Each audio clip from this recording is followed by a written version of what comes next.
Good evening, familia. This is Ray Collazo, your host of the simulcast of the Found in Translation talk show in Bomba Live, the virtual Puerto Rican celebration. Thank you so much for joining us. Found in Translation stacks truth about politics and today's hottest issues, and Bomba Live is the virtual Puerto Rican celebration. Not much else you have to say. Thank you so much for joining us as a vodcast, live streaming here on Facebook, YouTube, or Twitter, as well as a YouTube show and a podcast, anywhere you download a podcast. Thank you so much again for joining us here as we get ready for our July 4th holiday weekend, which begs the question, how free is this land for some of us? And to help us answer that question, amongst many titles, a proud Barnard College graduate, Zoe Colon. Zoe, welcome back to the show. Hello, Ray. How are you? I'm doing great. Nice to see you. It is always great to see you, Zoe. We had a lot of fun on the 13th, and we wanted to continue this party as the balancia, between the serious topics that we like to discuss that are important, that we're schooling people on. You got to take notes. You watch a Found Translation and Bomba Live, the Puerto Rican party got started. Let me ask you a question, Zoe. You grew up in the Bronx, and some would think, oh, wow, she grew up challenged childhood. There's all these, myths and the mystique of the Bronx. But I would imagine the summer, between all the Puerto Rican festivals and things happening in the Bronx, you stayed pretty busy as a young person. Oh, absolutely. You had the block parties in your own hood. Then you had the major ones like the 116 Festival.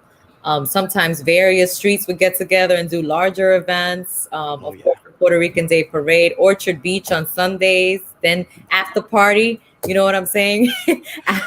After the formal performance, then you had all the dancers, up until like 7 p.m. So yeah, no, I mean, I love the fact that I grew up in New York, that I grew up in the Bronx and Condado La Salsa. I love to dance salsa still. And actually it's something I really miss because you see a little bit less of it here in Orlando, surprisingly.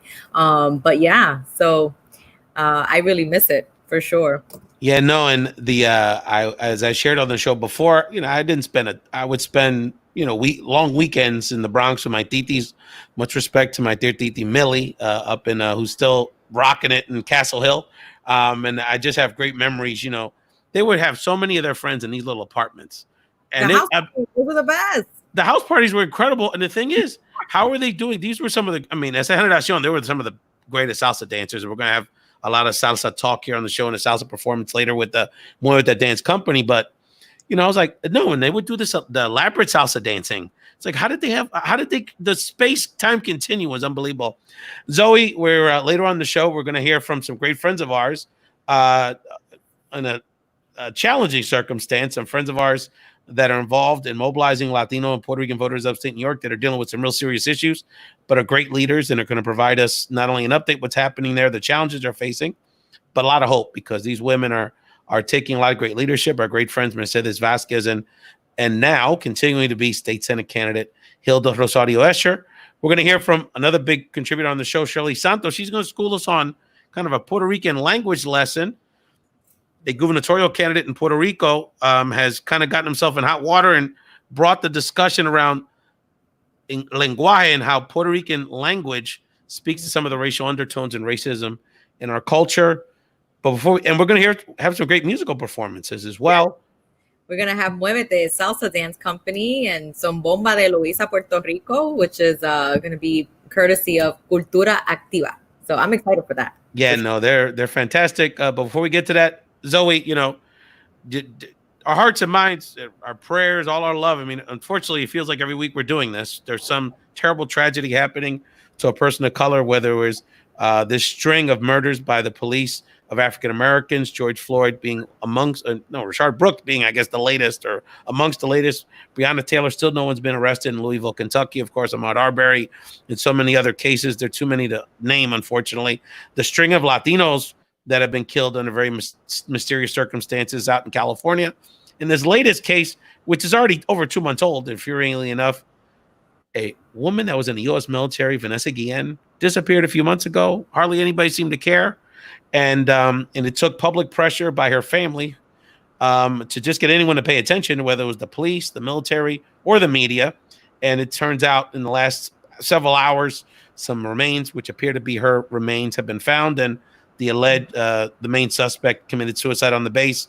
Zoe, I guess as we go into July 4th, I guess my question to you is, how free is this land for us? I mean, this is a very challenging time for activists who I know sort of, even some that aren't as engaged in activism and questioning our system, or sort of questioning our place in the society as we approach July 4th.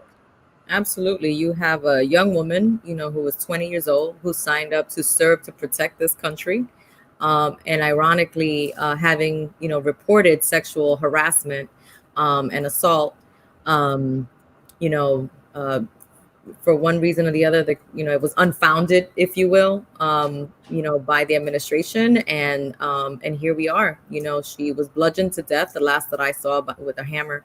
And it was at the hands of someone who she had reportedly already reported and also mentioned to her family. So again, the irony, right? Like someone who signs up to be part of a democracy and protecting others, and you and I wasn't protected. And if you really think about, if you unpack this, it's a Me Too situation. It's a Latina issue. Why wasn't this amplified more earlier on? Sexual harassment in the workplace. This is the military as yet another system of oppression for people of color, for women, for the LGBTQ community. So there's just so much to say about this case, and I look forward to talking to Christine about it as well, because she has her organization, Love Shouldn't Hurt. And when people think of domestic violence, we often really don't pay attention to sexual harassment, sexual assault, right? And then that comes in many forms and shapes and forms as well, right? Sexual harassment in the workplace, the passive aggressive, the microaggressions, and all these things that we kind of normalize as women, as men, as our community. And to think that perhaps in this person's mind and that perpetrator's mind, maybe a Latina life was expendable, and it's something that no one would care about. And so perhaps, that maybe allowed for more freedom, or, maybe it made him feel secure about what he was doing in some sense, because he didn't think this person would be protected. To the point about why we didn't hear more, I think a lot of folks in our community are really struggling with how to support the Black Lives Matter movement, but also motivate, inspire people in our community to really think about racism. And we're going to talk about that a little later, and to really highlight the issues in our own communities. And sometimes I think we struggle with how much we should and can do that without taking away from the Black Lives Matter movement, right? Mm-hmm. Question about it. Yeah, I've had friends call me. Actually, we had a conference call one night, just my girls from New York, and they were like, we want to help, but we don't know how to approach this topic without feeling like we're stepping into a space. There's always this idea that you're going to take away from either that argument or that that movement if you start to highlight your own issues, right? Mm-hmm. So I think that there's a lot of layers to this, so people wonder why does the Black community, or why not the Black community, I'm sorry, excuse me, why is there looting, and this is why there's looting because when there's looting and the media starts to actually pay attention to the issues because you're looting or because there's mass protests, then things get done. That's why you have Stonewall Jackson, figures being, dismounted and whatever, and all these murals are being painted, and all of a sudden Fortune 500 companies are talking about Black Lives Matter. Like this is why, right? This is why people loot. And so I'm not insinuating, I'm not saying that we should do the same, but I think that we should be out mobilizing for our community and advocating for ours feverishly. Like we should be out on the front lines doing this. And so there's so many the Latino community, we use this pan-ethnic term, but there's so many different cultures and generations of people. And so sometimes it's a little challenging to get people together. But these are the issues, this is sexual harassment. This is a Latino issue. This is, women's rights issues. I mean, there's so many things to be said about this case. And so we'll see how this pans out. I think there's going to be limited, evidence, but they did find the body as is the last And one. they arrested an alleged female Female conspirator. who I think So hopefully she'll have some information that can shed some light and provide the family some justice. I think you're right. And we talked about this last week on the show with Liza Monet Morales, and she's sort of engaging, as we are, sort of engaging with her event yesterday, Hispanicized sort of celebrity class in this conversation around how they should engage in Black Lives Matter and these discussions within the Latino community. And you're right, because Latino activists are really dealing with three levels. It's how do we support and show solidarity and partnership with the African-American community? How do we also highlight that we, without looking like we're trying to equate things, that we're also going through a lot of very similar issues, not only police brutality, this issue with this woman. I mean, this woman, what else does a Latina have to do than join the military, basically out of high school, and show her commitment to this country and deserve some much needed respect. The other part of it is, as we've been leading here, and I'm proud to say you've been a big part of this as well, is that, Zoe, that, to address, and we're going to talk about this in the next segment, to address racism within the Latino community, because it starts with us, because the reality is, let's keep it real. It's not a huge group, but it's a big enough group of Latinos and Puerto Ricans that have bought into the Trump nonsense in 2016. That's why we're in this position right now. And if we're not, and despite the horrific job he's done, I know you have a question for me on this. It's still not a done deal. This guy could win again. And look, and we know why. We know many of the reasons, but there's still going to be some Puerto Ricans and some Latinos that might vote for this guy. So that are going to vote for him. So we got to minimize that number. And part of this is addressing this issue right now and being, what are you really voting for here? Are you really voting for internalizing the racism that you've internalized in your life? And, so there's some deep issues that we have to confront. And I think we have to be transparent that we don't have all the answers, but at the same time, we have to be proactive in taking that leadership and taking those steps and making those statements. And the Vazquez family, we're with you 100%. I mean, what happened to her is horrific. And it speaks to the second-class citizenship battle that we're having here, because you could talk about, the people that they broke the rules with, first of all, applying for being a refugee is not illegal. And second of all, then how do you explain Puerto Rico, the ongoing lousy treatment? Now there's not even enough water on the island. I mean, it's an island and there's not enough water. I mean, think about that, right? Part of the United States.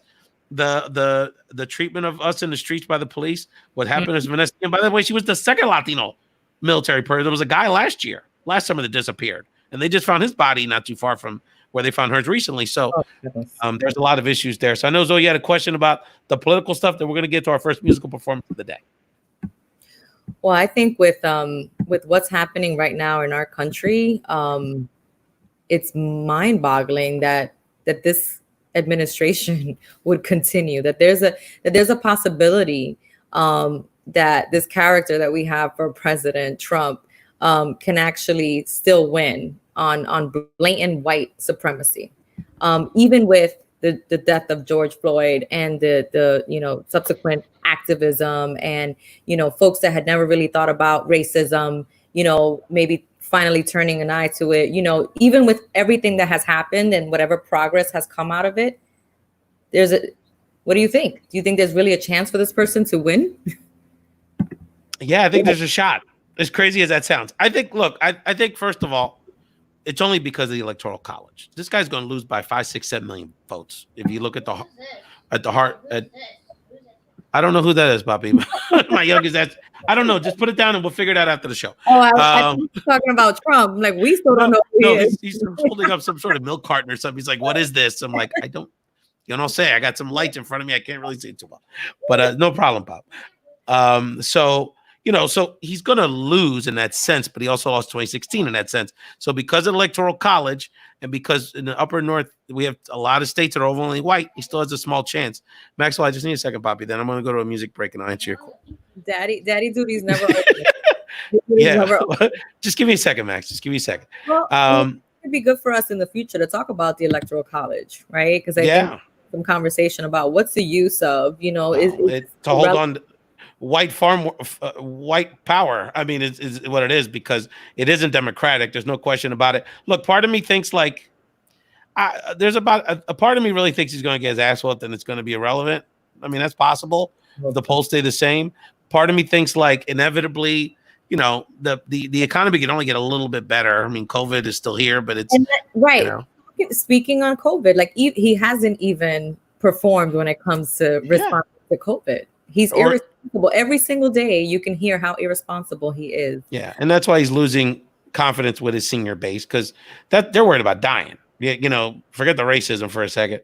Right. But I think, you know, the thing that, and this speaks to this next segment we're going to have with our friends from New York in a little bit, is that, you know, the thing I worry about, to be honest with you, is voter suppression. You know, this idea that he's going to have a lot of money to try to stain Biden and just some old fogey. There's going to be a lot of people that aren't going to be excited. They want him, to be honest with you. And, you know, there's room here for, you know, corruption. I mean, let's be honest with you. You don't think there's election board supervisors that are Republicans in counties in Michigan and Pennsylvania that they wouldn't strong arm to cheat? I mean, so those are real issues we have to deal with. This is why it's so hard to get Latinos out to vote, you know, electoral college, when people, even just the you know, the average person, you know, learns about the electoral college, like, entonces, ¿para qué yo voy a votar? What's the point of me going to the polls, right? And now we have this push for vote by mail, which I know we're going to cover later, but, you know, I mean, how can people really trust the system, right? And that's all we have right now with COVID. So it's a really tough election cycle, for sure, for Latinos and people of color in general. It definitely is. But the one thing I do want to say, and I know we're going to lighten up the mood and get our first musical performance of the day here. Okay. But I want to be straight. I'm going to repeat it. I'm going to say it 17 times before the election on the show. I'm on my live. Boricuas, if we want this Trump thing to end, we can do it ourselves. Just amongst our community in Florida, Ohio, Pennsylvania, Wisconsin. If we mobilize our community just in those smaller group of states, our community can be one of the primary reasons that he goes away. So if we really want to do that, we want to end this nightmare, it's incumbent on us. We have the power. Everything is always saying correct. And the Florida voter thing is a mess. That system is a mess. I know the lines. I understand all that. But the reality is, what's the alternative? So we got to do what we can to organize ourselves and get this done. Zoe, I know this was one of your favorite performances in Bomba Live. I know a lot of people didn't watch all 10 and a half hours. So throughout the next several weeks, we're going to show some of the highlights, some of the great performances and commentators that were on the big show that we had last June 13th. You can check out, subscribe to the Bomba Live YouTube page to catch all 10 and a half hours. Yes. I know I've watched this several times. It's a lot of fun, including many great workshops and panels that Zoe led. So Zoe introduced this next, our first musical act of the evening. It's going to be a great dance performance from our friends. Seguro que sí. So stay tuned. Check out Muevete Dance Company, who's bringing some salsa to Bomba Live. Hosts Ray Velez, Martin Rodriguez, and Christy Robinson. Hey. Hey. There you go. Hi. How are you? Good. Super excited. Wonderful. Qué bien. So I know Muevete Dance Company just celebrated their 18-year anniversary, and now you have an amazing new studio. Tell us about it. So it's located in the heart of Frankfurt, which is 2101 Orthodox Street. It's brand new. Yes, it's in Philadelphia. It's brand new. We're just now waiting for all of this to get over with the COVID-19, and so that we can share with everybody the love of dance. Okay, wonderful. So ahora vamos a bailar Bomba Live Family, Muevete Dance Company. Yes. So I present to you guys two of my dancers, Martin and Kristen.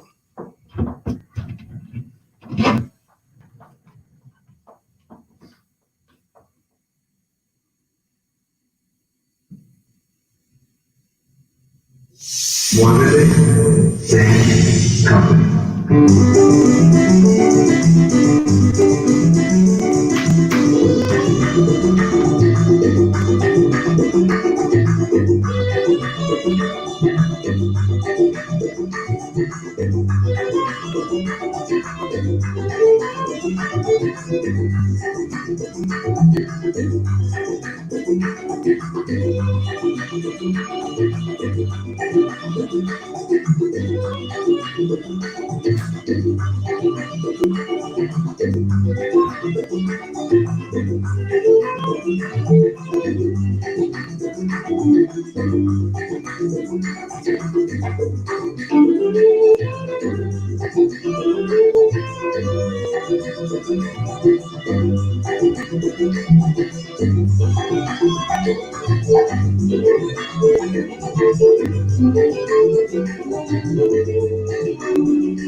Amazing, que bello. I love it. Beautiful. Good. Great job. So When can people reach you? What's your social media? Social media, Muevete Dance Company on Instagram, Muevete page on Facebook, and you guys can contact me 215-278-0755. Again, 215-278-0755. My name is Ray Collazo, I'm the director. Thank you, Ray Velez, and the Muevete Dance Company. And now Shirley, we got Shirley Santos with us. Buenas noches, Shirley. ¿Cómo está? Bien, ¿y tú? ¿Cómo está todo el mundo? Great to see you. I know you all enjoyed that show. I know you all enjoyed that. Absolutely. Oh my goodness, that was so jamming over here. Yes. Bailando al ritmo de la salsa. En la cuarentena, you know, Florida. I know. We thought we were scotch-free, but we're not. So now we're locked down again. Well, that's wishful thinking from Tallahassee. We have Shirley Santos with us, and I'll actually, you know, I would think that our guest Hilda Rosario, maybe she's the best we have a lot of good salseras on the show today, but Hilda's quite a dancer as well. But I know Zoe's also. Well, she's a fashionista. Hilda always loves fashion model. I mean, seriously. So icon. I am like the worst. I have the worst fashion sense of all times. My wife has to dress me, frankly, so I can like have matching socks. At least they're the same color. And I once told Hilda, I said, Hilda, you're the most fashionable person I know. She is a fashion icon. There's no question about it. Shirley, you're a big part of the show. You're back with us for this segment and for the rest of the show, because this is our Boricua News segment where we try to do in Bomba Live, give people an update what's going on in the island of Puerto Rico. And we have some primaries coming up there, so we don't know who all the gubernatorial candidates are yet. But one of the gubernatorial candidates, very dubiously, made a comment which sparked a conversation that we wanted to continue here on Bomba Live around how even within our language, how we talk about each other, the undertones of race exist in our community. Absolutely. I mean, and it all started with some video that was posted. Apparently, he was speaking about his time working in New Orleans with some African-American brothers and sisters. And his exact words were, I have washed dishes without gloves with some little black people, lo que nosotros llamamos prietitos, that I did not even understand the English that they were speaking. And that's what he mentioned in the brief segment. Apparently, this has made it back into the media, and now he's been heavily criticized. And, you know, I personally could not understand why he just did not apologize. I mean, if we're really trying to make a change, if, you know, given the circumstances and the times that we are in, why not take advantage of this opportunity to say, listen, back then, those words are not acceptable. They're not acceptable now, and I apologize. But that's not what happened. I think he's doing what a lot of folks in the community do. Just to say, pero eso no es una palabra mala. Eso yo lo digo de cariño, negrito, negrita, right? And it's to minimize or romanticize the word negro or negra, which for a long time and still today is considered derogatory. And so you have groups like Colectivo Ile who are saying, no, yo soy negra. No me digas negrita, yo soy negra, ¿entiendes? So take that word, right? And empowering people through that, you know, through that identity, which I think is really powerful. But I think the average person in our community, whether in Puerto Rico or not, still think that have racism in our community. It's impossible. We don't talk about race. We don't see race. We don't see color, and that's just a term of endearment. And so it really minimizes like the history of those terms and why they exist. And I think that's why he hasn't responded with an apology, because he probably really doesn't think there's anything wrong with it. No, but they took it to the next level, because in his response, Yes. now if you saw, he actually did a radio interview on Radio Isla with Mr. Saniel Rivera, who's one of our great Afro-Puerto Rican journalists, who was put in a difficult position because he's an objective journalist, but he wanted to address this issue, so he had to kind of approach it kind of in a sensitive way. But Luisi doubled down and said, "Well, you know what? That's not a pejorative term, because I was called a prietito in my house." And, Pedro's a light-skinned guy, so I can imagine, what were the rest of the family, ghosts? So my point is that you're right, because Puerto Ricans often, every culture is a little different, because there's implications the way Puerto Ricans use the word moreno or morena. There's implications how we use negro or negra, then prieto, which to me was always kind of more the pejorative tone, generally.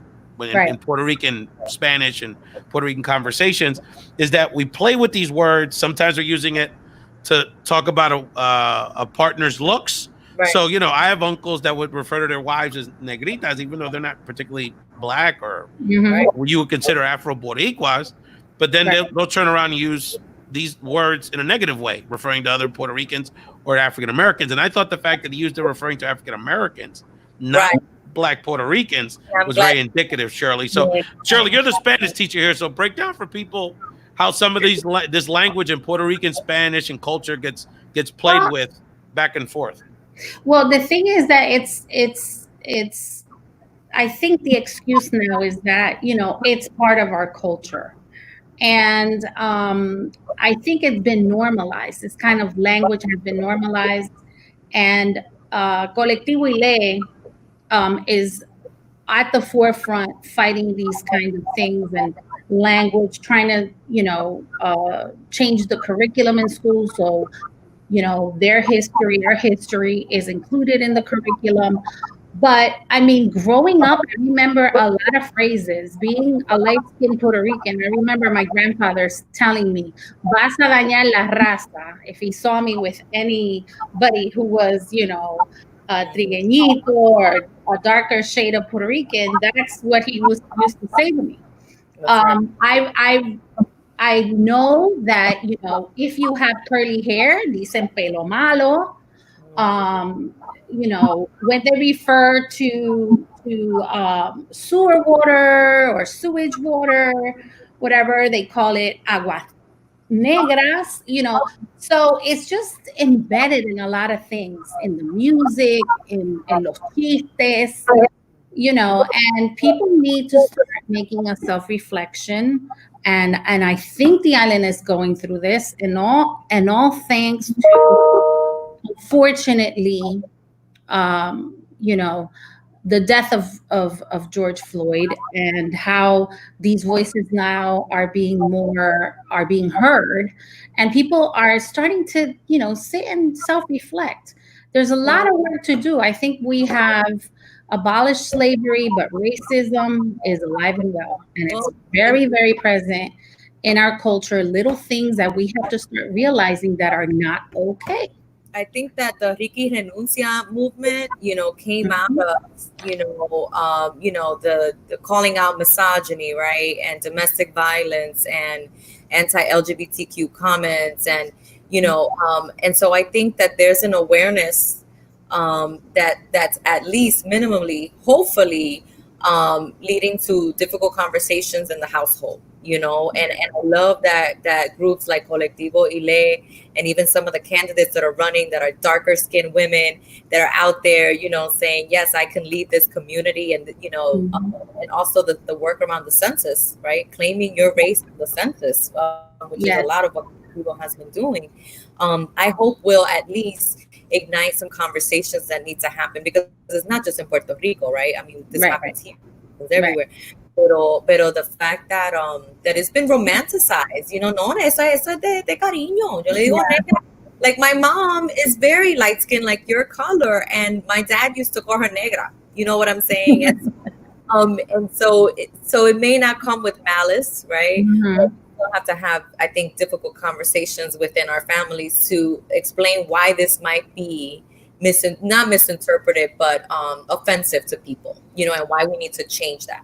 Well, I think it's very important that we start listening to our brothers and sisters who feel that kind of language is, offensive, and that it's just a way to perpetuate racism. And if, we have to listen and we have to respect, how they're feeling and how oppressed they feel. And we have to make changes. As simple as that. We can't sit here and deal with fragility. Oh my goodness, I'm offended. Right. We're beyond that, people. We're beyond that. We just got to keep it real. And this gubernatorial race in Puerto Rico is very subtly, there's a lot of dynamics, right? So yes. Luisi, who's, I mean, I don't like him, but he's not a dumb guy. I mean, he's a capable person, but he's in bed with Promesa Board. He's got a lot of issues. But my point is that he has in this interview I was watching on How to Isla, and I encourage people to Google it from yesterday, is that he's a very arrogant guy, and he's running against a woman, the current governor, Wanda Vazquez, and he has this very tough guy. He's trying to intimidate her. There's a lot of subtle gender politics there with how he refers to his confidence in winning this election. He's gonna wipe the floor with, he's using a lot of derogatory language, talking about he's going to beat her, and not really respecting her as a legitimate candidate.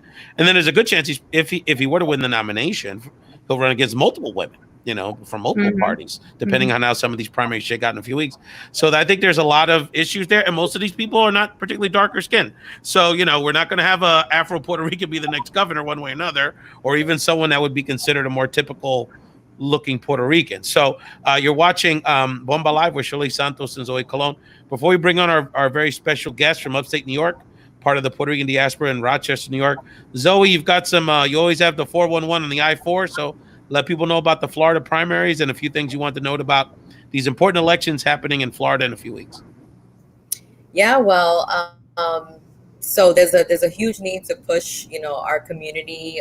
The deadline to register to vote for the primary is July 20th, which is 18 days away, to make changes to your current registration. And it's a closed primary state, right? So a lot of folks don't know that. If you just moved from the island, or even if you've never participated in the process and you're ready to, we've actually had people line up at the primary and then find out that they are not eligible to vote once they get to the poll, which is really, disillusioning, right? And it's because they didn't choose a party. And so a lot of the, I don't want to go on a rant, but a lot of the work that's done is nonpartisan. And a lot of times they don't take that position. They don't really put pressure on our community to choose a party, right? So it gets a little complex, right? It gets a little complicated because we have to tell people you're not going to be able to vote in the primary if you don't choose a party. So it doesn't mean that you have to tell people what party to pick, but you have to make people aware. And so with funding and how, C3s have to be really careful, there's a gap there. There's a real gap. And so our community, at least 2 years ago, was definitely on the higher end of the spectrum of choosing no party affiliation. And I have registered people personally who really believe that no party affiliation means independent. Right. And so they don't realize what that means. Even if it says it there, they're thinking that, oh, this is just a different ideology. Like I'm not going one thing or the other. Right. I'm tired of that bipartisanship. And so and then they also don't know what a closed primary state is. And so I'm very concerned not only about the primaries, but also the vote by mail. Right. So requesting the vote by mail and then having to, sign the form after you seal it, and the signature having to match. Entonces nosotros somos, vamos a decir, María Lice Hernández Strom, de Otero, and one day we'll use de Otero y el otro día no. Entonces la licencia tiene una cosa. This happens a lot. I'm doing tell me about it. We've dealt with it in Pennsylvania for a long time. Remember when the birth certificates expired and we were trying to get people there? Now, but we use different names interchangeably a lot, and so I'm doing an English class registration, and one day it's Maria Lopez and the other day is 3 or 4 other names added to that. So we really need to do a lot of voter education in Florida to make sure that those vote by mail ballots are counted Also, we need to increase the trust, right? Because we've heard a lot of nightmares when it comes to vote by mail, and some people just don't trust the system. And so we need to, generate some confidence in that system and have them understand that this is pretty much the only option. The other thing is that you can actually walk into go to the polls and just hand it in, right? So, and you can also drop it off during early voting. So there are different mechanisms. It's not only technically vote. And actually some of this I just learned myself. The average person just doesn't know all of these details, right? So, I'm worried about the primary. I'm worried that we're not pushing it enough, that folks don't really know that it's a closed primary, that a lot of Puerto Ricans are choosing no party affiliation, thinking that it's none of what they've been dealing with on the island, ni uno y el otro, right? And so there's a lot of work to be done, but we're gearing up. And, I was on a call the other day talking about, digital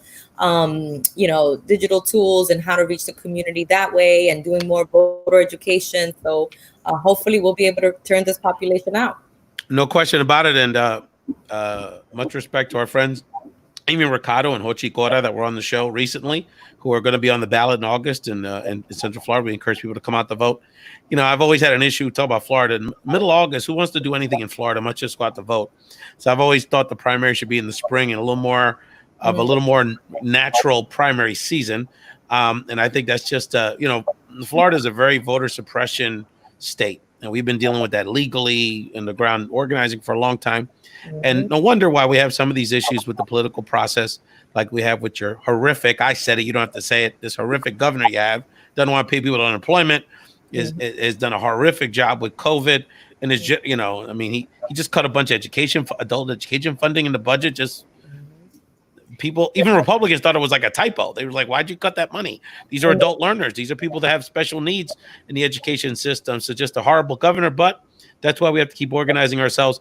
Zoe, you're always going to keep us posted on those issues, and we'll probably continue that as we discuss voter suppression and those issues in upstate New York. We want to bring two great friends to the show that have some important information to share with us. We just had New York elections a few weeks ago. We had a lot of positive news that came out of New York, a couple of the congressional election results in New York City. Of course, our great friend Jessica Gonzalez Rojas won her seat for the state assembly, but there was another great friend of the show on the ballot that surely deserves a fair hearing here, what happened in Rochester. But let's have our friends Mercedes Vazquez and Hilda Rosario-Escher tell us about it. Mercedes, how are you? Hi there. Hi, good evening. Thanks so much for having us. It's great to see you. Bienvenidas. Hey, you know what, Hilda? No matter what happens, I'm going to call you senator because you're my senator in upstate New York. No question about it. So we have two great friends to the show. Zoe and I have worked with Hilda for a long time. Mercedes is a great friend. And so why don't we start with you, Mercedes, because my part of the story started election day morning. I've been in touch with Hilda, you, of course, but also your family, Mercedes, your campaign team, to provide whatever guidance we could as the election evolved. But on election day, I was Googling, seeing what was going on, and I got a call early in the morning from Mercedes because she was having an issue that even her mother, who is one of the most dedicated civil rights activists in upstate New York, was having an issue voting for their candidate of preference. So Mercedes, why don't we start with how the morning started with you for election day, then we'll go to Hilda for her perspective as a candidate. Yeah, so, primaries was something that I think may just go down in history for me. Let's just start a couple days before. The Thursday before primaries, I actually called the Board of Election as just followed to my many calls because I wanted to serve as an interpreter to a high-rise. This is a high-rise in the heart of the Latino community and for decades was a poll site. So I wanted to serve as an interpreter. I actually volunteer at that building because there's a senior center in that building. And quickly learned that the poll site had changed. And reason given was COVID. So it was completely alarmed, considering the fact that we were not made aware of the change. Many of the residents in that area, particularly the high-rise, didn't get any of the absentee ballot or information that would give them, access to absentee ballots. So it was scramble time. I took it upon myself to get a van to help transport many of the residents in that area that was brought half a mile to a full mile away, crossing some very busy and dangerous intersections. We've learned, here it is, primary day at 6 a.m. where we're pulling all my seniors. I call them my colillo. And they were excited because they were going to have an opportunity to vote for their candidate, the only Latina in that ballot. So they were excited. They were like, yeah, they're going to do that. Hilda's known in that community, and she's championed so much advocacy on behalf of the Puerto Rican Latino community. I've always said she's the informal mayor of Rochester. Right. Hilda, welcome, and thank you so much for being on the show. Te quiero mucho. So how did you feel when you first learned that your name was missing on some of those ballots? Te quiero mucho también. Pues yo estaba esperando que algo iba a pasar y empezó desde que yo anuncié mi campaña. Primeramente, no encontraba un sitio para anunciar. Después de eso, tuve que pagar para rentar un sitio. Después de eso fue el empezar a recaudar fondos. Pues ya habían dicho a toda la gente que no contribuyeran, pero yo, como tengo muchas amistades, siempre pues me ayudaban.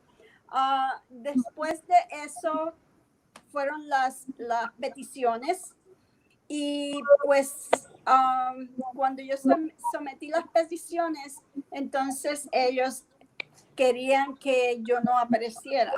Entonces tuvimos que mandar un memorándum, un memo diciéndole que la persona que no quería que yo estuviera en la papeleta no era parte de mi distrito y que eso era ilegal.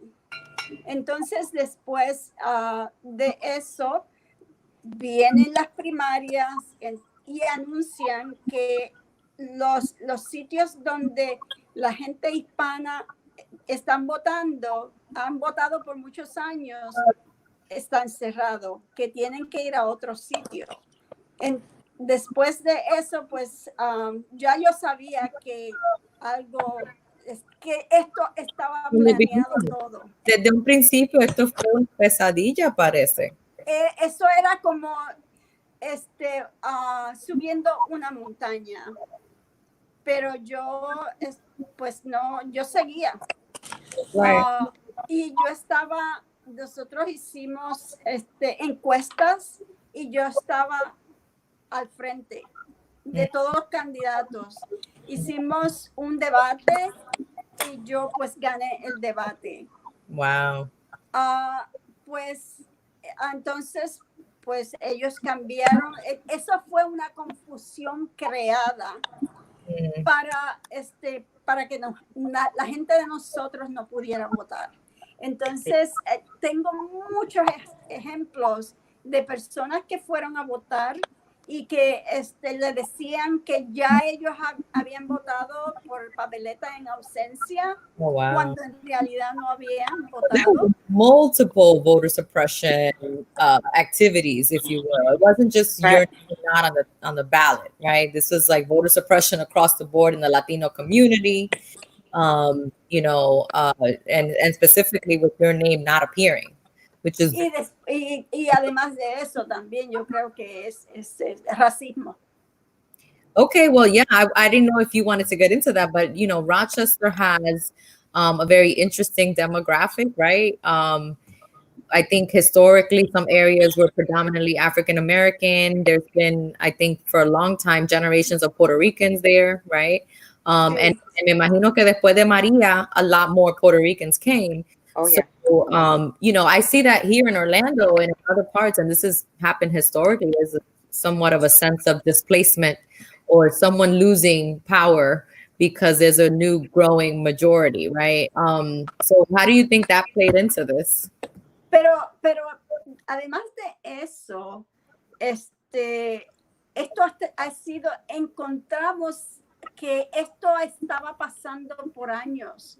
Lo que ellos hacían era que las latinas se registraban y entonces ellos eliminaban el partido. Entonces ellos no podían votar en ninguna primaria.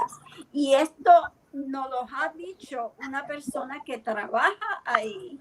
Y que ellos, y que ellos, Florida. Sorry. Sí, y que ellos están tratando de votar. No ha sido de ahora, pero esto ahora porque yo era la candidata latina y ellos no quieren que nosotros pues tengamos una representación al nivel del estado. Right. Exacto. Porque ellos lo que quieren es mantenernos en nuestro sitio. Que no haya representación. Entonces, eso es bien triste lo que está pasando aquí. Y ahora, no hace mucho tuvimos una reunión y mira, yo tengo un coraje todavía que me pueden freír un huevo en mi cabeza porque había una señora que fue a votar, entonces todo lo que le hicieron es una vergüenza y pues eso me ha dado más todavía energía para no para yo ser la senadora, pero para que se reconozca lo que está pasando en esta comunidad. Y Mercedes y yo no vamos a parar hasta que toda la comunidad sepa lo que está pasando. Exactly. Así es. And you're listening to. And if I can Absolutely, jump in, Mercedes. My mother came from Puerto Rico in the mid 60s. In 1968, she wanted to vote, and she was instructed. Well, she had to take a test in English. Now, she just came from Puerto Rico. And in order for her to even register to vote, she had to take a test in English. Right off the bat, my mother said, no, we've got to make a change. My mother went right up to the legislator to have that requirement changed because many Puerto Ricans that were moving to upstate New York, and many of them were up here for agriculture. Some took on jobs. Puerto Rican migrant farm workers. People don't know that history. Absolutely. I don't know if y'all know this. I had a distant cousin that was a migrant. Now we're talking when I was a baby. This was my dad's cousin in the late 70s that was killed mysteriously in upstate New York during that time period. But anyway, so this history is very personal. Absolutely. Absolutely. So early on, we knew what the value of voting was. My mother hasn't missed an election. She hasn't missed a primary. She hasn't missed a presidential. And she's embedded that value onto her children. That's why I took it very personal and took it upon myself. Like my senior voters have to go out there and vote, and anyone that doesn't have transportation. But on the day of primaries, my mother went to this new site, only to find that Hilda's name wasn't on there. And it was such a painful experience for her, and just to see her look of distress. But if you know my mother's a community activist. She said, aquí hay algo mal. Ustedes me van a buscar la papeleta que dice Hilda Rosario o vamos a hacer un show aquí. So my mother demanded a ballot. She said, no, this is the right district. And they, everyone there was like, no, she's not in this district. Mind you, this is my fifth van full of folks that I've taken to this poll site. And many of these folks, because I wasn't able to go into there because there was an issue with a translator, and we'll talk a little bit about that. But many were telling me, yo como no vi el nombre de Hilda en la papeleta. And I said, pero ¿cómo puede ser? And it took my mother having to go there. Ella dice, tú tienes que entrar aquí. And when I saw that, I'm like, oh my goodness. I quickly called Hilda. I quickly called the board of election. Right? Like, who would think to question that a name is not on a ballot? You would think the government has it together. So, I must be mistaken. I guess she's not running in my district. How many people or a senior or someone who's just, arrived from Puerto Rico, like, they're not going to question the system. It takes... Well, they'll ask. They were very adamant that Hilda wasn't part of that district. We were getting into a shouting match. Wow. No, she is part of that. And our seniors no se van a poner con eso. They're like, they were disappointed. And all of them had that look of just distress, like they're tired. And it really took several, I mean, I got on the phone with the Board of Elections. I called them at 12, and I got a text message at 7 o'clock saying, I'm interested in hearing a little bit about this. I was like, who is this? And it was the acting commissioner, or what is it, the interim commissioner for the Democratic Party, I guess, for the Board of Election. And I said, I mean, I can't believe that you're texting me at 7 o'clock, just 2 hours shy of our polls changing, of our polls closing. We have a very, very serious problem here. And, you know, it was minimized. So it's only 20 votes. It was only, you know, now it's down to 2 votes that it impacted, but yet every count matters. So they continue to minimize the fact that we were, I mean, our rights were violated. My mother's right was violated. My mother Absolutely. left This is a there democracy. furious because You know? she felt her rights were violated. She wanted to vote for one person, and it was Hilda. And think about, She and was cheated out of that. your mother's been working on this as a born and raised U.S. American citizen for 52 years, That's fighting right. for the rights of people who just happen to, you know, be U.S. citizens that maybe have a native language that isn't English, you know, and are people of color that deal with this issue. And, you know, Hilda, and first of all, lo siento, you know, I see the pain and the emotion, not because, and let's be straight up about it. Hilda don't need this headache. You know, this will be more work for Hilda. Hilda should be retiring and moving to PR and relaxing to enjoy the rest of her life. You got it. She doesn't need this. This isn't like an ego thing for Hilda. This is about the commitment she has, not only for the Puerto Rican Latino community, but for the community of upstate New York. This woman could have moved to Florida decades ago and lived a much nicer lifestyle day to day. Let's keep it real. So, but she has that compromiso with our community. But you know, and Hilda, you know, unfortunately, we share this in common because many years ago when I ran for the state house of Pennsylvania, a very similar thing happened to me. You know, and that was, you know, urban Democrats that were suppressing Latino voters because our numbers are growing, and the new generation of leadership that we developed intimidates them. And some are white, and some are black, and some are, you know, and most of them are Democrats in this context. So let's keep it real. Right. So, you know, these are issues that we've been dealing with, particularly in our urban northern cities. I don't have to tell Zoe about the Bronx stuff in New York. And, you know, we're just finally making some progress in these last few years there. But so this is very personal. Hilda, what's your message?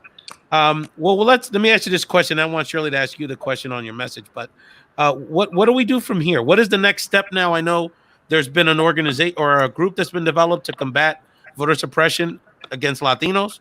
So give us an update. What is going to happen from now? Is there going to be a court hearing? What happens from now? Yes, we are filing in the federal court. Yes. You know, I don't want to go into details because we have not filed yet, but it will be coming soon. This is, you know, again, it's not about the Senate seat. It's just about the principle that our people are being suppressed, and we cannot stand for that, not at all. And we will continue fighting, and we are going to the county legislature to talk about it. You know, I had said before that I was not going to go because they would call me, you know, sour grapes or, you know, sour loser. No. But the more I think about it, it's the more angry I get. Not because of me, but what my people were put through. I mean, it's pathetic. You've been working in the community. You have proven yourself. I don't think anybody's going to doubt that this is not about you. You have a track record of fighting for people's rights. So you go ahead and, you know, if you have the energy and you're all fired up, yes, I would say, please, we need people like you to champion these causes in our community, because if you don't do it, guess what?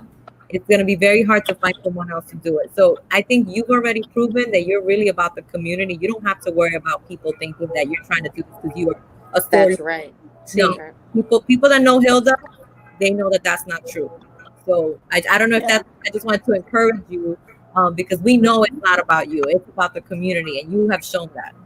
Y yo también quiero unirme a ese sentimiento. Lamento mucho que ustedes hayan pasado por esto, pero a la misma vez agradezco que ustedes estén continuando con esta lucha porque es tan necesaria. Y pues no queremos que esto siga sucediendo, es una injusticia y si nosotros no levantamos la voz, ¿quién lo va a hacer por nosotros? Así es. Y yo quería pues que Hilda, tú pudieras compartir un mensaje con los puertorriqueños que están en sintonía o con todos los latinos que están en sintonía acerca de la importancia del liderazgo y de la perseverancia. Gracias. I think we might have frozen a bit. Yeah, I noticed that. Yeah. You know, to Hilda's point, we're organizing here in Rochester. There's a large Latino population, as you mentioned. I think that we know the value that Hilda brings to the table. It's unfortunate that's happened, but it's not going to be we're not going to be held back because of what happened. We're going to use that as a catalyst to continue this. This fight is bigger now than Hilda. This fight is about making sure that the Board of Election here, which I mean, just to give you some history here, we have a new Republican commissioner, and then we have an interim Democratic commissioner that came in with controversy as it is. There's been some systematic breakdown that's happening against Latinos that we can't ignore. And again, they'll chalk it up to a mistake and COVID. But if you look at the location that we put our seniors in, it was dangerous. It was half the size. Most weren't using protective gear. There was no oversight to ensure that we were COVID compliant. It was just a complete and utter disaster. So there is a grassroots effort that's happening. Personally, I'm asking for the resignation of both commissioners. And we're going to continue to mobilize, making sure that everyone understands the value of the vote, getting folks to register to vote for the fall, because that is a very important election. Unfortunately, for Hilda right now, if she didn't make the primaries, there's not going to be an election for her.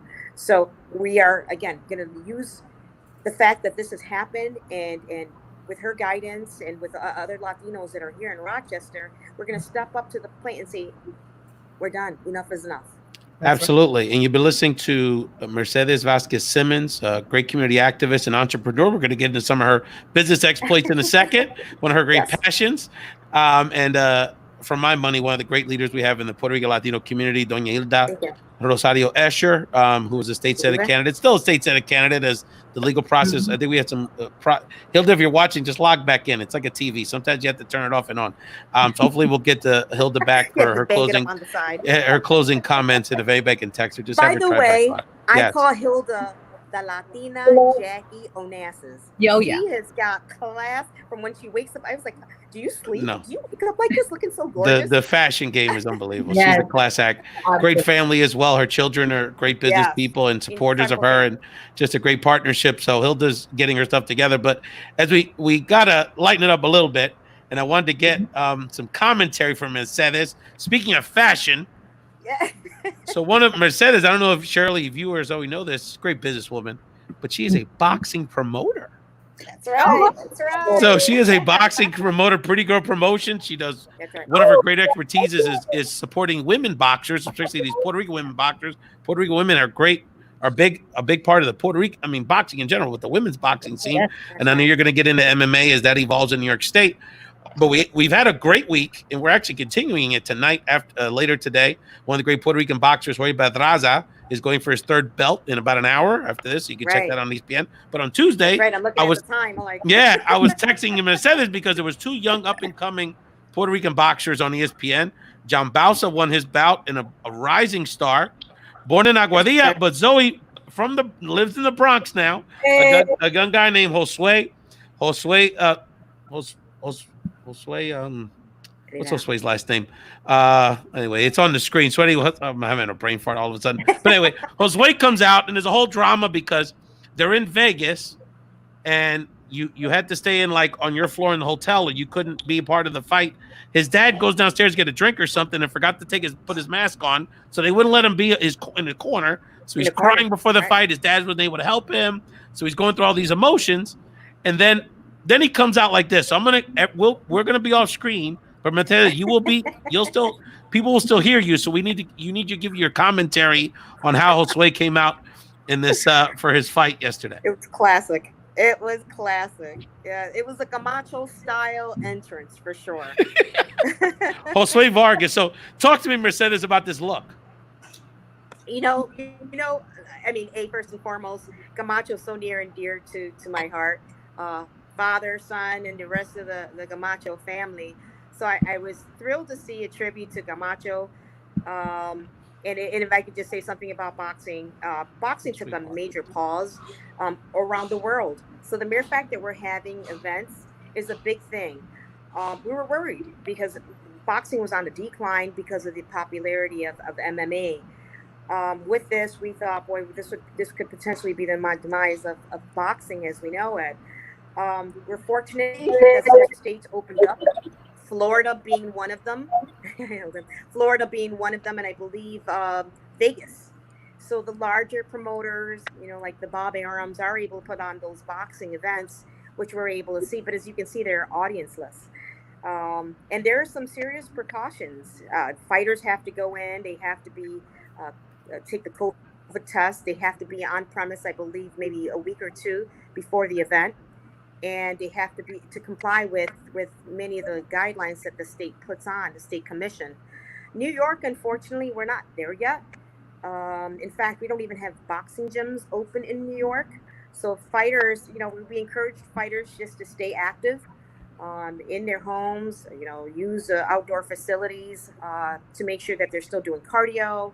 But it's been very difficult. And I think New York may be one of the later states. We're right now in upstate New York, we're in phase 4, but gyms were not included in that phase 4. So I don't think we'll see any shows this quarter, maybe fourth quarter, we'll see some shows.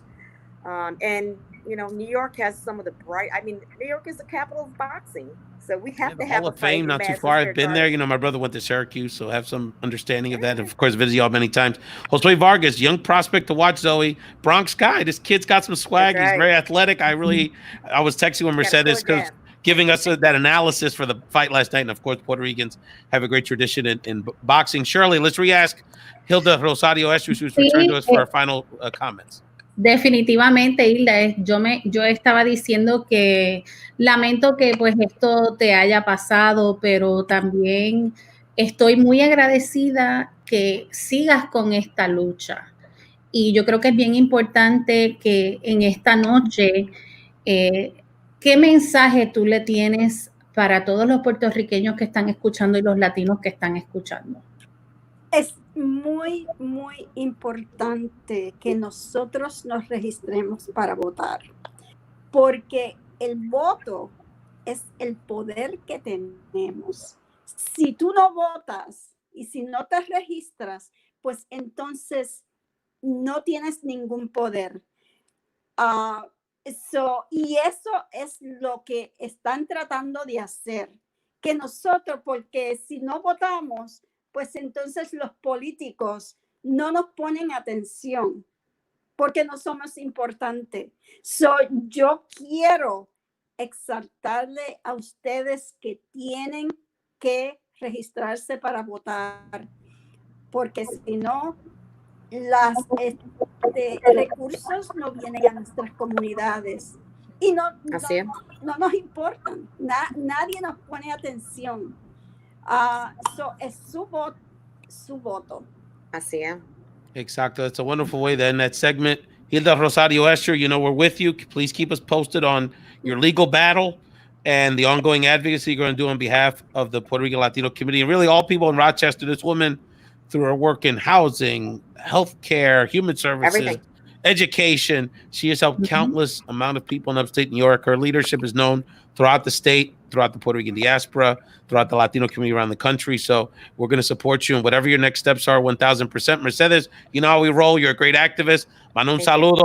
Your wonderful mother. She's one of our favorites to follow. She's a great follow on social media that you chronicle your relationship with her. It's so beautiful to watch that. And, yeah, absolutely. Y ella le encanta el reggaetón. Yeah, ella es tremenda ella.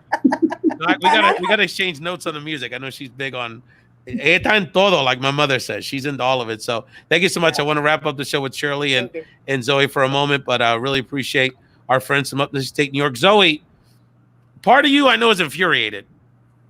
and really upset about this. But then the other part is the resolve that these strong women have to continue to fight for our community. I thought that was an easy win. I mean, just with her visibility in the community, I think she was the CEO of Ibero for at least 30 years. I believe. Probably the founder.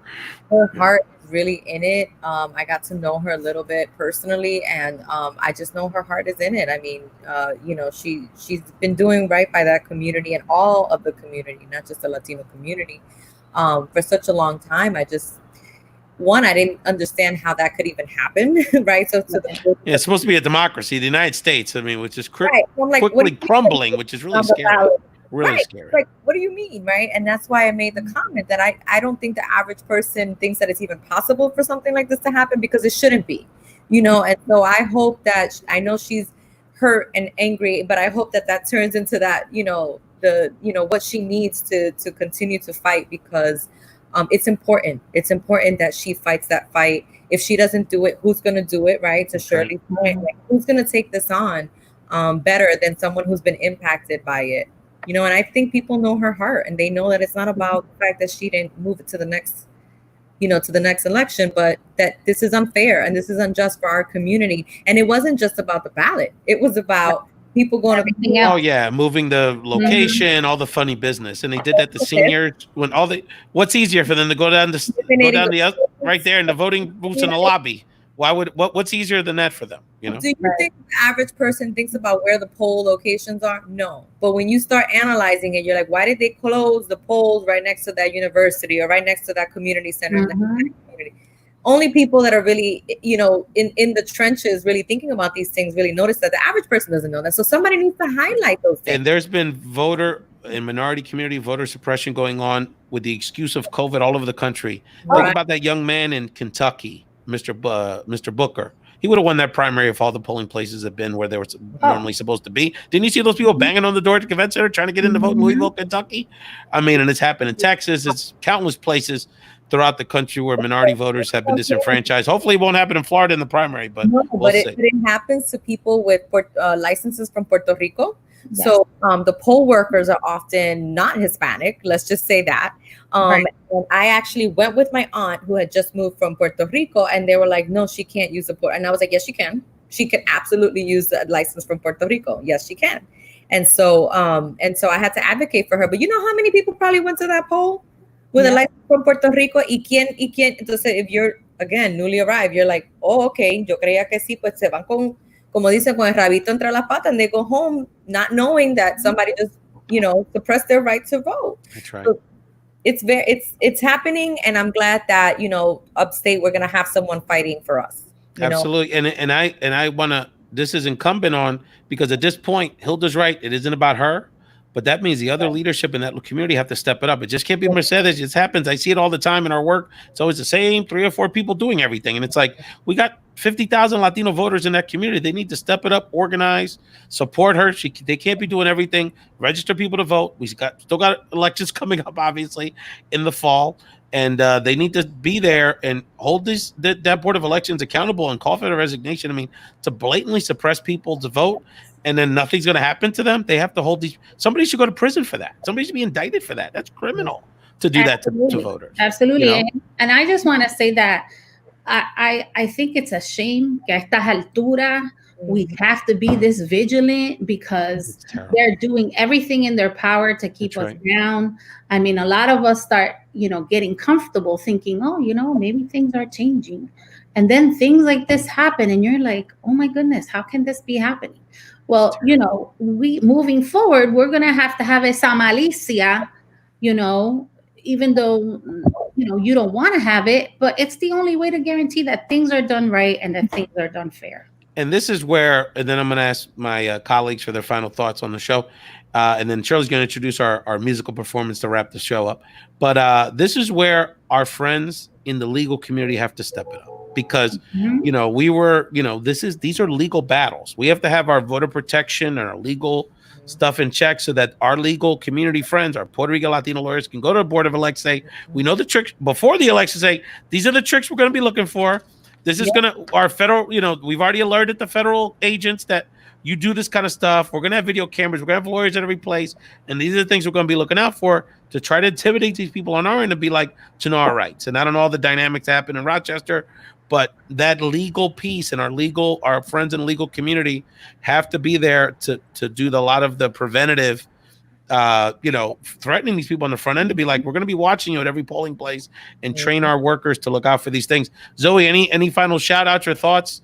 I know you're excited for some of the other shows we're planning as we get closer to election day, and just a lot of fun stuff we're going to be doing here on Bomba Live. I look forward to discussing the upcoming elections and the importance of advocating in our community for people to get out the vote, informing our community, voter education, and we need to keep talking about sexual harassment and issues that impact our community beyond politics, like we did at the beginning of the show. And so I'm just happy to be part of it. And there's just so much happening, like what Shirley is saying is like, a esta altura, you don't think that you should be even dealing with these issues, right? Absolutely. But this is a historic time, I think, for communities of color, and so we gotta keep that momentum going, to talk about things that impact all of us. So no question. And after the primaries in Puerto Rico, the invitations will be out.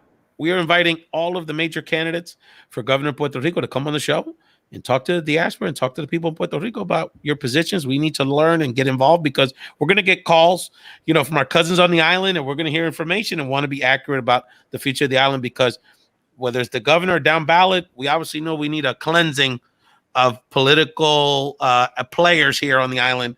And so people need to be held accountable with their positions, because even though the Promesa board really chokes a lot of their leadership, it's very important that they help reestablish the ethical base and the democracy of the island of Puerto Rico, so to be part of the future of our diaspora. And, all the candidates, whether they're local, Congressman Soto, we love to have on the show from Central Florida, AOC, of course, all the Gutierrez, all the players that are going to be part of the elections in November. We want to hear their guidance as well as the activist class. Zoe, thank you very much for being on the show. Shirley, you're going to take us out, because this was a group, as the director of Puerto Rico-based talent from Bomba Live, you had the honor of working with these folks that brought so much to Bomba Live, and we're going to take them out. This is actually a bonus cut. This is a part of the performance that, because of time, wasn't able to be on the regular Bomba Live. So you're going to see an extra performance from some great friends of part of the Bomba Live family. That's right. Así que, without further ado, here is Cultura Activa. Have a great evening, everyone, and subscribe to the Bomba Live YouTube channel. Follow us, Found Translation, Bomba Live social media. Thank you, Zoe, Mercedes, Hilda, and, of course, Shirley Santos. Have a great night. Esperamos que les hayan gustado estas alternativas y no olvides seguirnos en nuestras redes sociales, en Instagram como Cultura Activa PR y en Facebook como GCL Foundation. Recuerda que nosotros somos Cultura Activa PR.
Activa PR, así que buscan en todas